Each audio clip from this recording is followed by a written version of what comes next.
वंदे मातरम। मैं हूं आपके साथ सीमा चौधरी और खबर उत्तराखंड के इस बुलेटिन में आप सभी का स्वागत है। और चलिए रुक करते हैं अब खबरों की ओर, जहां विश्व स्वास्थ्य दिवस के मौके पर डीएलएफ फाउंडेशन ने जिला चिकित्सालय को सीटी स्कैन मशीन भेंट की, जिसका उद्घाटन मुख्यमंत्री पुष्कर सिंह धामी ने किया। इस अवसर पर कैबिनेट मंत्री गणेश जोशी भी मौजूद रहे। वहीं डीएलएफ फाउंडेशन ने 2 करोड़ रुपए की लागत से अति आधुनिक सीटी स्कैन मशीन उप जिला चिकित्सालय मसूरी को दी है। इस अवसर पर मुख्यमंत्री पुष्कर सिंह धामी ने कहा कि मसूरी के साथ ही आसपास के क्षेत्र के लोगों के लिए भी ये बहुत ही उपयोगी साबित होगी। वहीं बता दें कि सीएम धामी ने मसूरी टाउन हॉल में मसूरी बीजेपी मंडल द्वारा आयोजित स्वागत समारोह में भी शिरकत की।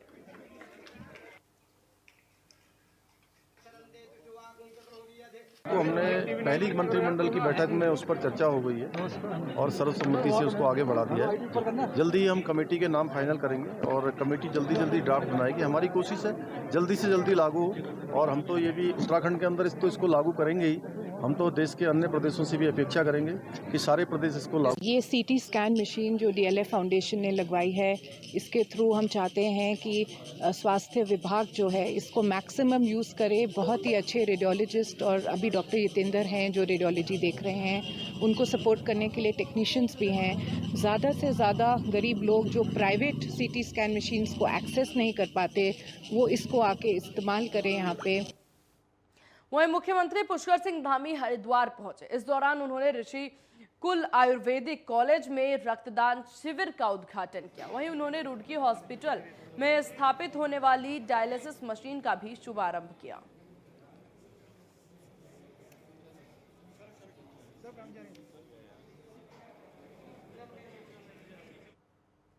कांग्रेस के वरिष्ठ विधायक और पूर्व नेता प्रतिपक्ष प्रीतम सिंह ने प्रदेश सरकार पर डबल इंजन के नाम पर हमला बोला। उन्होंने कहा कि अब डबल इंजन को स्टार्ट हो जाना चाहिए। ऐसा ना हो कि जैसे पिछले 5 सालों में डबल इंजन की बात करते रहे और डबल इंजन स्टार्ट ही नहीं हुआ। प्रीतम सिंह ने साथ ही कहा कि राज्य सरकार ने केंद्र सरकार से जो पैकेज मांगे हैं उसके लिए केंद्र सरकार पैसे जारी करे। हमारा भारतीय जनता पार्टी की सरकार बनी है, डबल इंजन की सरकार है, और हम सरकार से अपेक्षा करते हैं कि डबल इंजन अब स्टार्ट हो जाना चाहिए। ऐसा ना हो कि जैसे पिछले 5 साल में डबल इंजन लेकिन डबल इंजन स्टार्ट नहीं हो पाया। और जो पैकेज राज्य सरकार ने मांगे हैं, केंद्र सरकार जो है उसकी जो है पैसा जारी करे। मैं तो कहना चाहता हूँ उत्तराखंड राज्य तो ऐसा राज्य है जो पूरे देश और दुनिया के पर्यावरण को संरक्षित करने में अहम भूमिका अदा करता है। तो ग्रीन बोनस के नाम पर जो है केंद्र सरकार पावर। वहीं उत्तराखंड के राज्यपाल जनरल गुरमीत सिंह ने राजभवन में उत्तराखंड सैनिक पुनर्वास संस्था की बैठक ली।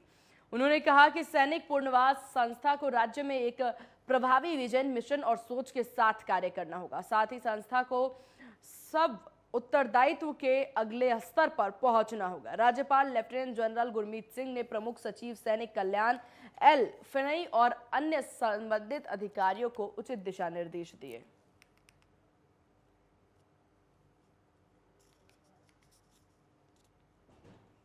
वहीं ऋषिकेश आईडीपीएल के मीरानगर क्षेत्र में निर्माणाधीन मकान के अंदर गुलदार घुस आया, जिसके बाद परिवार के लोगों में हड़कंप मच गया। जिसके बाद परिवार वालों ने अपनी जान बचाने के लिए खुद को कमरे में बंद कर लिया। सूचना मिलते ही वन विभाग की टीम भी मौके पर पहुंची। बता दें कि मीरानगर में दहशत का माहौल यहां पर है और साथ ही साथ लोगों में ये भी डर है कि किस तरीके से गुलदार यहां पहुंच रहा है। इस पर अब वन विभाग द्वारा कार्य किए जा रहे हैं। वहीं इसी के चलते लोगों ने वन विभाग से पिंजरा लगा करके गुलदार को पकड़ने की भी मांग उठाई। हालांकि गुलदार के रेस्क्यू के दौरान रेंजर को गुलदार ने पंजा भी मार दिया, जिसके चलते रेंजर के हाथ और मुंह पर जख्म आ गए।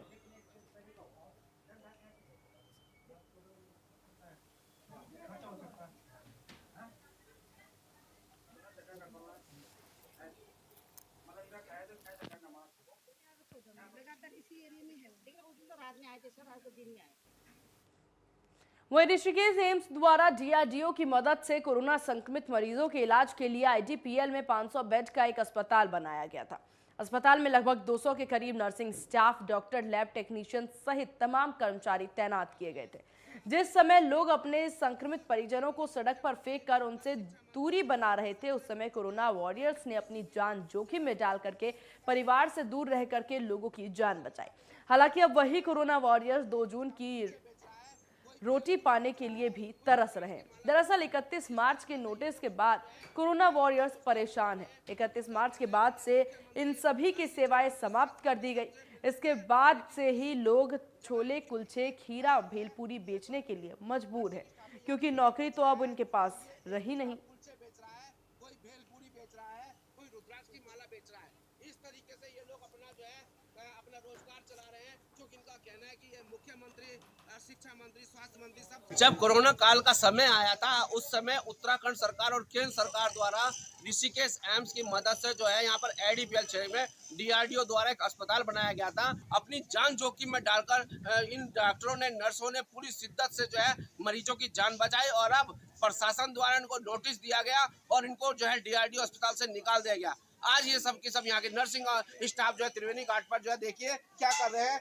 ये जो नर्सिंग स्टाफ है यहाँ खीरे बेच रहे हैं और ये एक स्टाफ कुलचे बेच रहा है, कोई भेलपूरी बेच रहा है, कोई रुद्राक्ष की माला बेच रहा है। इस तरीके से ये लोग अपना जो है अपना रोजगार चला रहे हैं। सर आपका नाम क्या है? सर मेरा नाम प्रिंस कुमार है। कहाँ काम करते हैं आप? सर मैं DRDO एम्स में काम करता था। क्या आप ये खीरा क्यों बेच रहे हैं, क्या हुआ?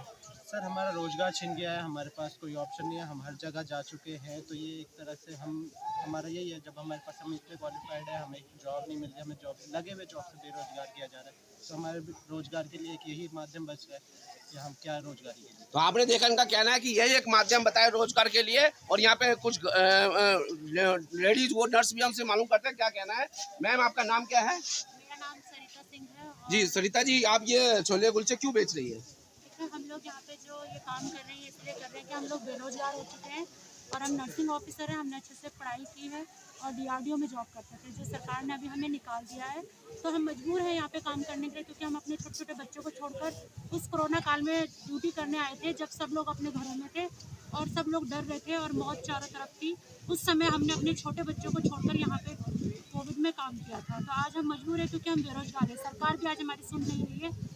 हमने सभी मंत्रियों से मिल चुके हैं और अपने बारे में बताया है कि वहाँ पे किस तरीके से हमने ड्यूटी दी है। लोगों का इलाज किया, वो आज खुद रोजगार के लाले पड़ चुके हैं और आज वो त्रिवेणी घाट पर छोले कुलचे और भेलपूरी बेचने के लिए मजबूर है। और कोई प्रशासन का अधिकारी हो चाहे मंत्री हो, कोई इनकी सुनने को तैयार नहीं है। कैमरा पर्सन के साथ नीरज गोयल, नेटवर्क 10 ऋषिकेश।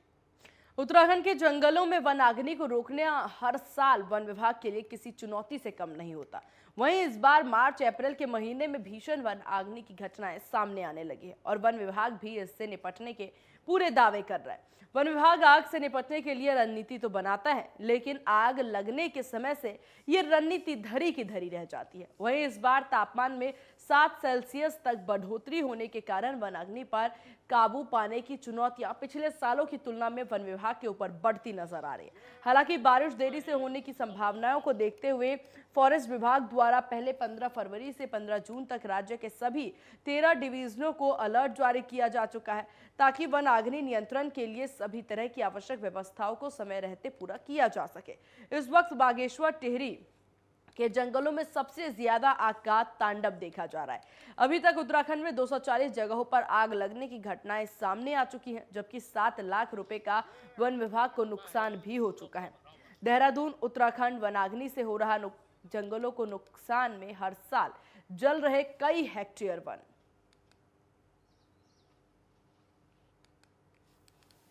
हम देख रहे हैं कि जो मिनिमम टेम्परेचर इस समय वो करीब नॉर्मल के आसपास है और जबकि अधिकतम तापमान अपने सामान्य से 6-7 डिग्री तक ऊपर है। जो 2000 मीटर के आसपास तक के जो एरियाज हैं, तो वहां पर भी आप देखेंगे जो तापमान है वहां पर भी वो ऐसे ही चल रहे हैं, सामान्य से ऊपर चल रहे हैं 6 से 7 डिग्री तक। तो वहां पर भी तापमान आप देखें कि 28 से 30 के आसपास वो पहुंच जाएंगे और इस समय भी वो 26-27 के आसपास चल रहे हैं। तो जब ऐसी वैल्यूज टेम्परेचर की पहुंच जाती है तो ये देखा गया कि जो वनाग्नि है उसमें भी बहुत बढ़ोतरी मिलती है और इसी तरह जो आगजनी की भी घटना है उसके लिए भी कहीं ना कहीं सावधान रहना पड़ेगा। फॉरेस्ट फायर सीजन को शुरू हुए 1 महीने से ज़्यादा वक्त हो चुका है और प्रदेश के कई जंगल अब धधकने भी शुरू हो चुके हैं। तो वहीं वन विभाग की माने तो करीबन प्रदेश के 240 जगहों पर वनों में आग लगी हुई है, जिससे वन विभाग को करीबन 7 लाख का नुकसान हो चुका है। हालांकि वन विभाग लाख दावे तो जरूर करता है, लेकिन साल दर साल जो रिकॉर्ड आते हैं उसमें यह देखा जाता है कि लाखों हेक्टेयर जंगल जलकर खाक हो जाते हैं। ऐसे में यह देखना होगा कि इस बार वन विभाग की किस तरीके से तैयारी है और कितने हेक्टेयर जंगल आग से बचाने में कामयाब होते हैं।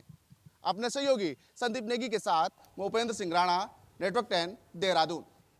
वहीं ऋषिकेश के मीरानगर में उस समय अफरा तफरी मच गई जब एक गुलदार मीरानगर स्थित नंद किशोर के घर में घुस गया। गुलदार के घर में घुसने की सूचना तत्काल वन विभाग को दी गई। वन विभाग की टीम पूरे फोर्स के साथ मौके पर पहुंची और गुलदार की तलाश करने लगी। काफी देर तक तलाश करने के बाद गुलदार कहीं नहीं दिखाई दिया, लेकिन जिस घर में गुलदार घुसा था उस घर के लोग लगातार गुलदार के घर में घुस होने की बात कह रहे हैं। वन विभाग की टीम ने जैसे ही घर में घुस करके तलाशी लेना शुरू किया, वैसे ही गुलदार ने अचानक घर से निकलकर रेंजर पर हमला बोल दिया। लोगों के शोर मचाने के बाद गुलदार वहां से भाग निकला। गुलदार के हमले में रेंजर बुरी तरह जख्मी हो गया।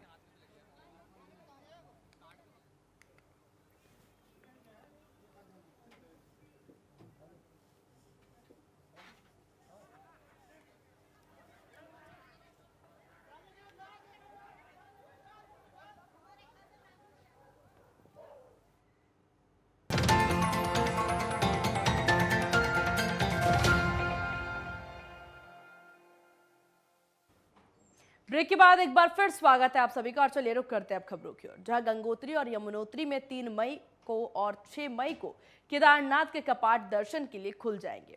वहीं 8 मई को बद्रीनाथ मंदिर दर्शन के लिए देश विदेश के लोगों के लिए खुल जाएंगे। केदारनाथ के लिए हेलीकॉप्टर सेवा की बुकिंग भी जोरों शोरों से शुरू हो चुकी है, जिसको देख करके लग रहा है कि इस साल चारधाम यात्रा के श्रद्धालुओं की संख्या में इजाफा होगा। इसके लिए प्रशासन अब पूरी तरह से तैयारियों में जुटा हुआ है। आगामी 3 मई से शुरू होने वाली चारधाम यात्रा को लेकर के प्रशासन ने कमर कस ली है और यात्रा से संबंधित सभी व्यवस्थाएं दुरुस्त करने में जुट गई है। यात्रा मार्ग से लेकर के अन्य व्यवस्था यात्रा शुरू होने से पहले ठीक करने में प्रशासन ने पूरी ताकत झोंक दी है। पर्यटन सचिव दिलीप जावलकर ने बताया कि चारधाम यात्रा को लेकर के लगातार मॉनिटरिंग की जा रही है। सभी पहलुओं को ध्यान में रख करके चारधाम यात्रा की तैयारी पूरे जोरों शोरों से यहाँ पर की जा रही है। इस बार जब यह माननीय मुख्यमंत्री जी के यहाँ पर इस विषय पर जब चर्चा की गई थी, तब ये निर्णय लिया गया था कि इस बार जो यात्रा पे आएंगे हम सभी का रजिस्ट्रेशन जो है वो मैंडेटरी कर ले। तो उसके लिए वो पोर्टल जो है जो उस पे पोर्टल पर हमारे टूरिज्म के पोर्टल पर सभी का मैंडेटरी रजिस्ट्रेशन होगा। साथ ही में लगभग 200 फिजिकल रजिस्ट्रेशन के लिए हम लोगों ने एक व्यवस्था बना दे रखी है। उसमें कियोस्क होंगे या फिर हैंडहेल्ड डिवाइसेस होंगे, जिनके माध्यम से सभी यात्रियों का रजिस्ट्रेशन किया जाएगा। चूँकि इतनी ट्रांसपेरेंट तरीके से कभी आज तक वहाँ पर गिनती नहीं हुई है, इसीलिए अभी शासन को कदाचित ये संभव नहीं है कि आज की डेट में कोई उसमें नंबर्स लगा दे। वहीं चारधाम यात्रा की व्यवस्थाओं को मजबूत करने को लेकर के गुरुवार को उत्तराखंड के मुख्य सचिव एस.एच. संधू बद्रीनाथ धाम और हेमकुंड साहिब के मुख्य पड़ाव गोविंद घाट पहुंचे, जहां उन्होंने गोविंद घाट से पुलना गांव तक 3 किलोमीटर सड़क का निरीक्षण किया। इस दौरान मुख्य सचिव ने अधिकारियों के साथ गोविंद घाट गुरुद्वारे में बैठक करके अधिकारियों को समय रहते सभी व्यवस्थाएं दुरुस्त करने के उचित दिशा निर्देश दिए। उन्होंने कहा कि अगले 2 सप्ताह में विभाग सड़क, पेयजल और अन्य व्यवस्थाओं को ठीक करने के निर्देश दिए गए हैं।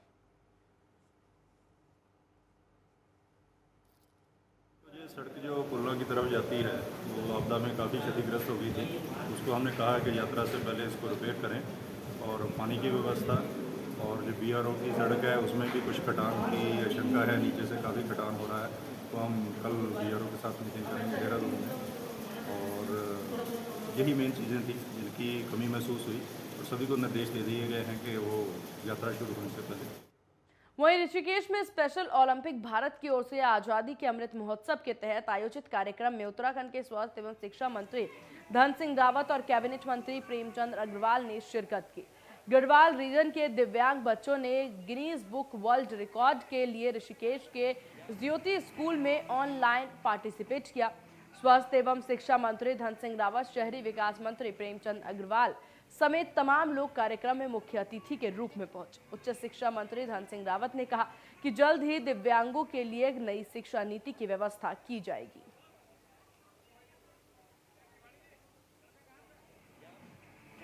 आज राष्ट्रीय स्वास्थ्य दिवस है और पूरे भारतवर्ष में, पूरी दुनिया में आज जो स्वास्थ्य दिवस है उसके अनुरूप बहुत कार्यक्रम हमने आयोजन किए। आज मुख्यमंत्री जी हरिद्वार में, हम लोग यहाँ पे शाम को फिर देहरादून में, हर जिलों में कार्यक्रम है। लेकिन ये स्पेशल ओलंपिक भारत का आयोजन है जिसमें कि दिव्यांगजन जितने बच्चे हैं इनका एक कार्यक्रम किया गया था और इस संस्था के माध्यम से आज हम यहाँ पे आए हैं। मैं संस्था के जितने भी आयोजक हैं उनको अपनी ओर से धन्यवाद दे रहा हूँ कि उन्होंने एक स्पेशल ओलंपिक भारत का आयोजन किया है और मैं कह सकता हूँ कि इससे जितने भी हमारे बच्चे हैं उनको एक नई ऊर्जा मिलने का अवसर दिया। देखिए, सबसे पहले मैं अपनी संस्था का धन्यवाद कर रहा हूँ जो पूरे भारतवर्ष में इस प्रकार का आयोजन कर रही है और मेरे उत्तराखंड के तमाम जो लोग हैं उनका यहाँ एक हेल्थ कैंप लग रहा है। उनकी हेल्थ की जानकारी, आज वैसे ही विश्व स्वास्थ्य दिवस है, इस नाते आज हमारा इन तमाम बच्चों का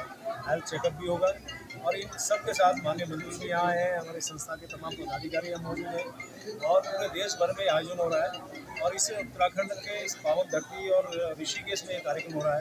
और हमारे आदरणीय DVS रावत साहब जो इस कार्यक्रम को देख रहे हैं, इनकी जो भावना है, जो इनकी सोच है, वैसे तो इनकी सोच सबके प्रति बहुत अच्छी है, लेकिन स्पेशल जनों के लिए जो आप काम कर रहे हैं मैं इनका साधुवाद कर रहा हूँ।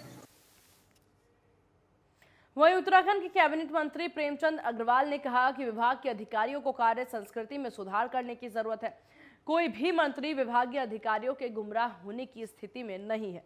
साथ ही उन्होंने कहा कि शहरी विकास विभाग की जो भी योजनाएं हैं उन योजनाओं पर कार्य सही तरीके से नहीं किया गया, जिसको लेकर के अधिकारियों को फटकार भी लगाई गई।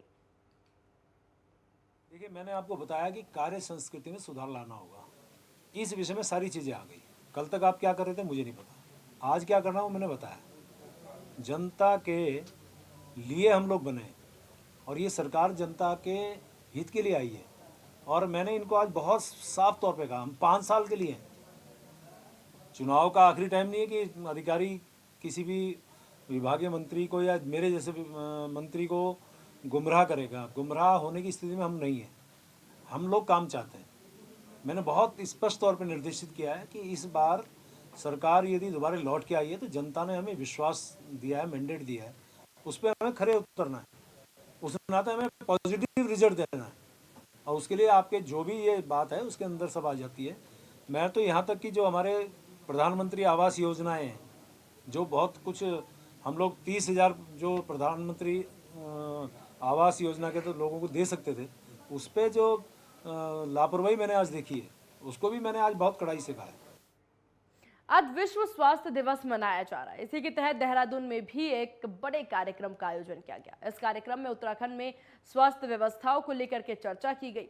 इस दौरान प्रदेश के स्वास्थ्य मंत्री धन सिंह रावत, स्वास्थ्य सचिव पंकज पांडे और DG हेल्थ तृप्ति बहुगुणा मौजूद रहे।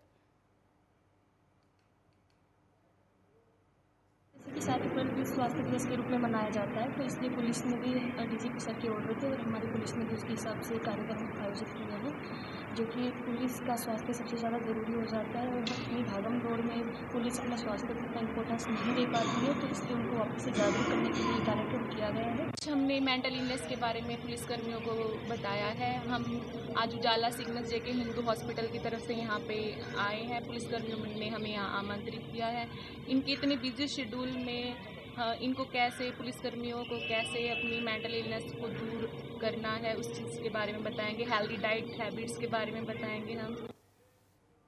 गर्मियों का मौसम शुरू होते ही उत्तराखंड में जंगलों में आग लगने की घटनाएं बढ़ने लगी है। ताजा मामला देवप्रयाग विधानसभा क्षेत्र का है।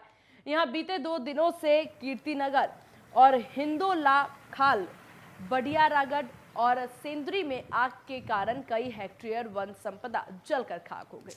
वहीं इस वन आगनी के कारण पेड़ पौधों के अलावा जंगली जानवरों की जान पर भी खतरा मंडरा रहा है। बता दें कि अब वनों की आग कीर्तिनगर में रिहायशी इलाकों तक भी पहुंचने लगी है। ऐसे में आग की चपेट में इन इलाकों में लगे फलदार पेड़ भी आ गए। स्थानीय लोगों का आरोप है कि यहाँ PWD द्वारा सड़क निर्माण का कार्य किया जा रहा है, जिससे लग रहा है कि तारकोल गर्म करने के लिए लगाई गई आग की जंगलों में ही फैल गई है। वहीं कीर्तिनगर के रेंजर बुद्धि प्रकाश ने बताया कि कीर्तिनगर, हिंदोल खाल और बढ़िया रगड़ में आग लगने की सूचना मिली थी। ऐसे में वन कर्मियों को मौके पर भेजकर वन आगनी को बुझा दिया गया है।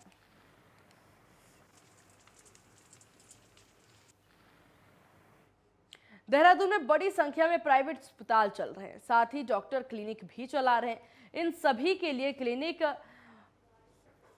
एक्ट के तहत खुद का रजिस्ट्रेशन करवाना जरूरी होता है। बावजूद इसके देहरादून में फिलहाल कई प्राइवेट अस्पताल और क्लिनिक ऐसे चल रहे हैं जिन्होंने अभी तक रजिस्ट्रेशन नहीं करवाया है। इसी को लेकर के अब देहरादून सीएमओ मनोज उप्रेती ने एक आदेश जारी किया है। देहरादून सीएमओ मनोज उप्रेती ने बताया कि कई अस्पतालों ने अभी तक रजिस्ट्रेशन नहीं करवाया है और हमने कह दिया है कि आप जल्द रजिस्ट्रेशन करवा लें। प्राइवेट हॉस्पिटल्स के लिए और क्लिनिक्स के लिए एक क्लिनिकल एस्टेब्लिशमेंट एक्ट के उसमें रजिस्ट्रेशन ज़रूरी होता है और साथ ही साथ उसका ईयरली रिन्यूअल भी बहुत ज़रूरी है। तो काफ़ी लोग हैं जो कि हमने लिस्ट एक निकाली थी अखबारों में, जिसमें कि उन्होंने अभी रिन्यूअल नहीं कराया है, तो उनके लिए आदेश है कि अपना रिन्यूअल करा लें समय से। और जो लोगों ने नहीं कराया तो उसमें कुछ पेनल्टी का भी प्रावधान है। साथ ही जिन लोगों के क्लिनिक्स बंद रहे हैं कोविड काल के दौरान, उनको छूट भी दी गई है। पौड़ी में पीपीपी मोड पर संचालित हो रहे जिला अस्पताल से 3 महिला उपनल कर्मियों को हटा दिया गया है। हटाए गए कर्मचारियों ने स्वास्थ्य विभाग और जिला प्रशासन से उनके ना हटाए जाने की गुहार लगाई है। पीपीपी मोड पर संचालित हो रहे जिला अस्पताल में उपनल कर्मियों के माध्यम से कार्यरत कर्मचारी मुन्नी देवी, सुषमा रावत और सर्वेश्वरी देवी ने जानकारी देते हुए बताया कि 2007 से हुए जिला अस्पताल में सैनिक कल्याण बोर्ड पौड़ी के माध्यम से तैनात किए गए थे और उनको मानदेय भी बोर्ड से ही मिलता था। तभी से वो पिछले 14 सालों से अस्पताल में सेवाएं दे रही हैं, लेकिन अचानक उनको नौकरी से हटा दिया गया। ऐसे में उनको अचानक नौकरी से हटाए जाने पर उनके सामने आर्थिक संकट खड़ा हो गया। उन्होंने स्वास्थ्य विभाग और जिला प्रशासन से उनकी सेवाओं को यथावत रखने की मांग की है। परेशानी हम 2007 से अब जिला महिला चिकित्सालय में थे और पीपी मोड जाने के बाद फिर यहाँ पे आ गए। वो हमारे राणा सर थे, उन्होंने कभी हमें ऐसे परेशान नहीं करा कि तुम यहाँ से जाओ, तुम साइन नहीं करो या तुम ड्यूटी में मत आओ।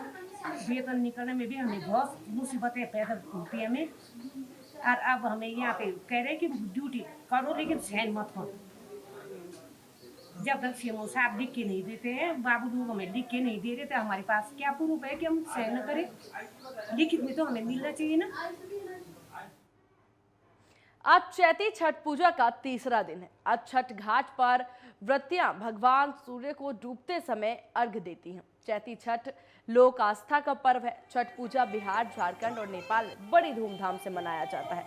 छठ व्रती आराध्य देने के लिए, अर्घ देने के लिए घाट पर निकल पड़ी हैं। वहीं छठ पूजा का व्रत नहाय खाए के साथ शुरू हुआ। आज अस्तांचलग्नि भगवान भास्कर को अर्घ देने के बाद व्रती कल सुबह उदयमान सूर्य को अर्घ दिया गया।